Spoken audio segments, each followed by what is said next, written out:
be on top. Well, welcome to your second elimination.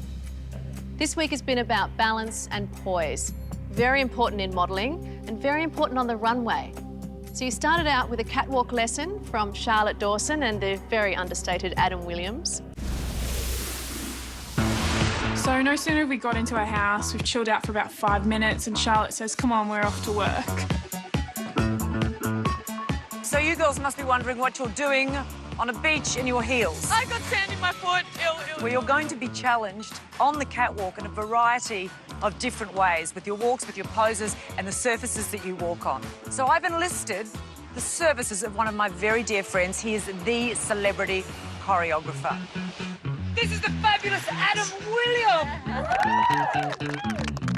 When you're walking on a catwalk, there are a couple of rules or guidelines which will make your walk the current standard, yeah? Those guidelines are shoulders back, yeah? Shoulders right back and hips forward. You should look a little bit like a plank to the audience because what we're concerned about is the media wall and the camera at the end because that's what's going to sell the garments. And what are you there for?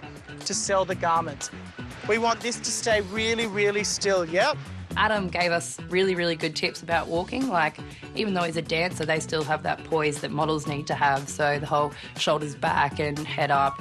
At the end of the media wall, it's 1, swap the weight, and then fade turn back on the exact same steps that I came in on, yeah? So the 3 most important things today: balance, posture, and focus.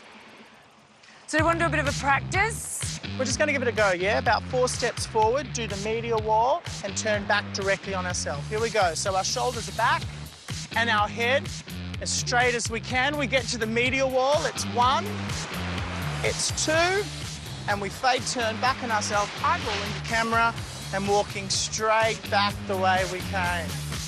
I saw some good walks. Cassie improved. Simone was a little bit average, but some people really, really did good. Some girls might need to listen a little bit harder. 1 foot right in front of the other. Stop.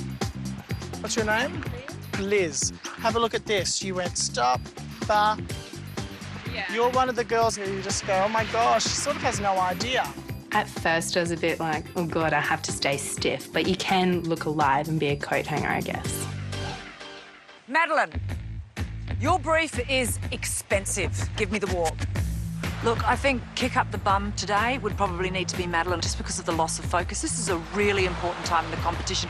This is actually day 1 and lesson 1. Slight whingy, bitchy face, but I kind of like that. I ruined my suede shoes. OK, you're eliminated because you complained about your shoes. Next. Thank you. Amelia. Edgy vamp. It was really like an exciting thing to work with, and it was something I just thought about and let that come through my walk. Oh, Amelia, so hot. Simone. Keywords for this designer are futuristic. I was asked to walk futuristically and I had no idea what to do because we're not in the future yet. We're still in 2011. And I do like the interpretation of futuristic and like, in the future when I end up on the end of the catwalk, what's going to happen? So I hope you've learned from what you've heard from Adam today to take it with you into the rest of the competition because the catwalk is one of the most important parts. Well done. Really good. Practice makes perfect, yeah? Keep working on it so that when you do put the keywords in, you can add that to your base walk. It's so important. Thanks for having me, Charlotte. I'm gonna be on top.